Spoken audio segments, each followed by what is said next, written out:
Greetings, everyone. I'm Dr. Rachel Meixner, and I am here to talk with you about how you can use ChatGPT to easily write up evaluation summary report items.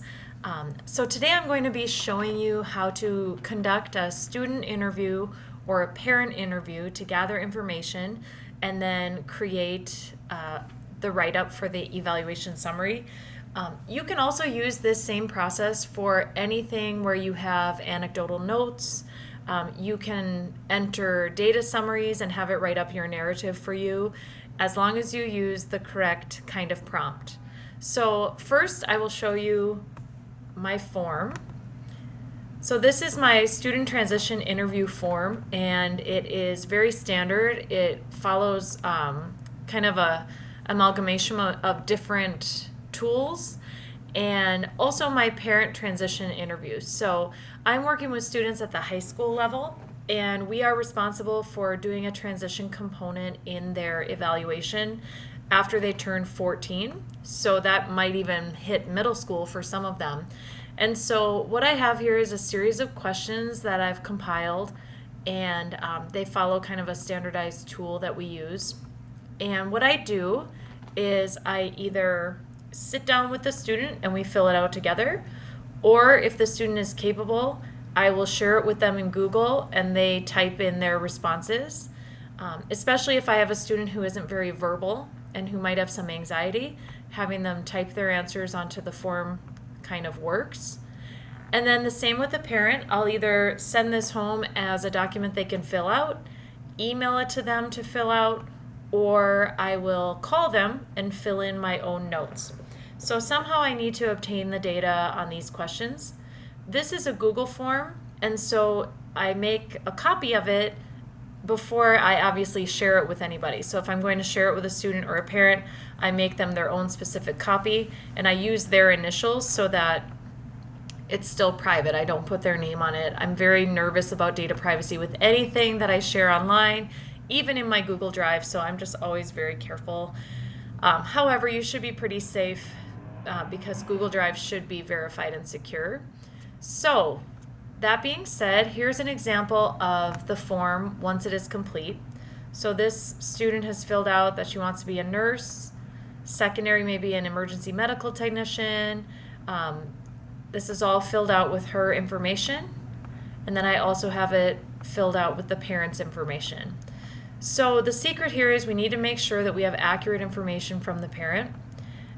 And so once I have that data, this is where the AI magic comes in. So the first thing I'm going to do is scan to make sure the student didn't put their name anywhere, or the parent, because we never want to put any names into an AI tool because we don't want it to be identifiable. Then once I figure that out, I'm going to copy the information. So first I'm going to copy from my student interview. So I've highlighted it, I hit Control C. Now I head on over to ChatGPT, and here is my prompt.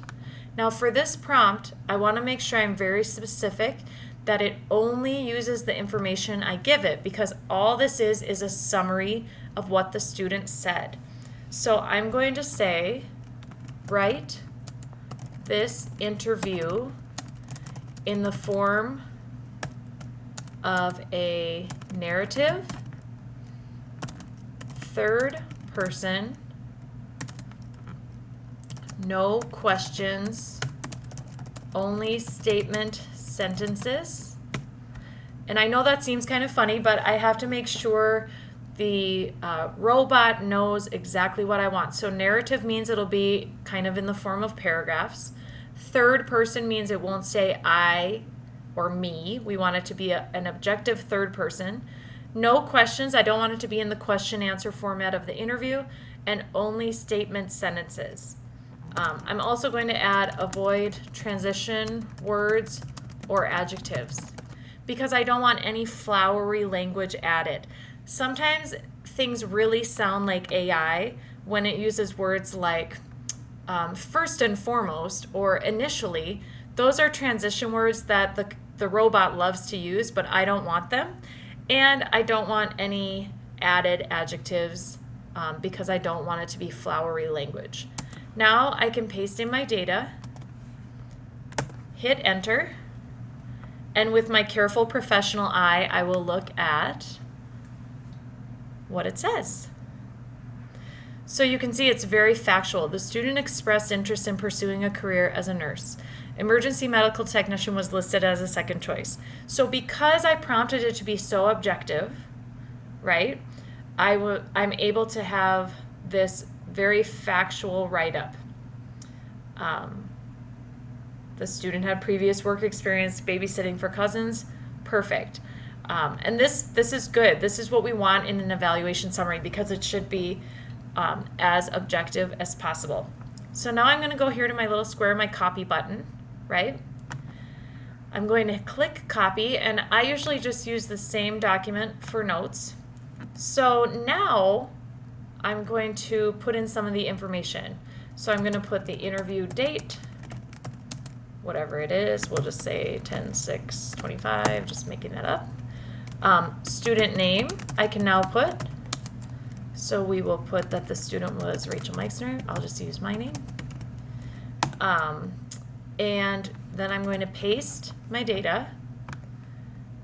And the last step before I move on to my parent interview is, make sure it's all 12 and not bold. Instead of the student, I am going to add a little introductory sentence.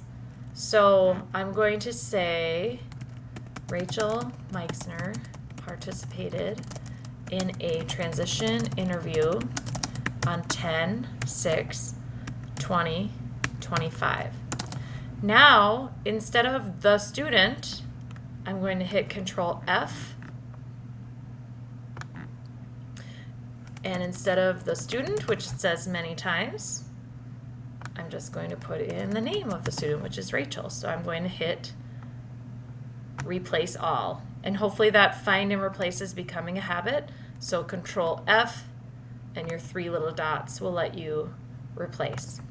So now I have my write-up for the IEP. It has the student's name in it, or not the IEP, for the evaluation summary. I can copy and paste this into my section of the evaluation under student transition interview. Now we're going to do the same for the parent interview, right? So I'm going to select the data that I need from the parent. Lots of great questions about work history, work plans, parent concerns. And I'm going to go back to my ChatGPT. And again, if you remember, the prompt is, write this interview in the form of a narrative, third person, no questions, only statement sentences. So we can use the same prompt.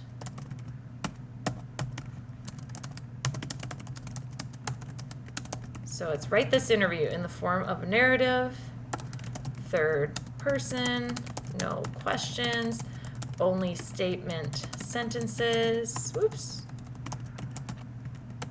no transition words, no extra adjectives. We don't want any of that flowery stuff. Begin with the sentence, parent completed a transition interview on date. Now that'll give me a marker that I need to add that same beginning sentence. Now I can paste my data from the parent interview now that I have my prompt. I hit enter and I have my write-up for the evaluation summary. Awesome. And again, no identifying information. And it's just writing everything up for me factual. Now, for some reason, it put a bunch of spaces in between the sentences. Again, it is a robot. Sometimes it does strange things. I don't want to deal with that when I clean it up on my document. So what I'm going to say is regenerate and create longer paragraphs with fewer spaces between sentences. and it will fix that for me before I have to go in and clean it up myself. Again, I just love efficiency.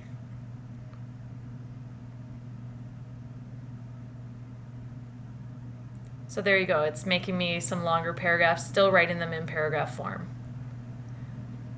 So once you learn that you can regenerate and request changes, it really opens up the true power of using AI. Because I think sometimes we feel that whatever it gives us at first, we just have to live with. But no, it's very fluid and flexible, and we can keep tweaking it until it gives us what we want. All right, just ignore that little pop-up. It's trying to get me to log in, but I'm working logged out. Again, I like to do that for data privacy because then it doesn't attach it to me in any way. Now that I've got it the way that I want it, I'm going to copy. I'm going to paste it on the bottom of my interview document just so I have it all in one place. And now I'm going to check it out. So, parent will say is Miss Jane Meixner. I'll just make up that name. Not my mom's name. I'm going to say Mrs. Jane Meixner completed a transition interview on October 6th regarding her daughter Rachel's progress. Okay, now I'm going to Control F.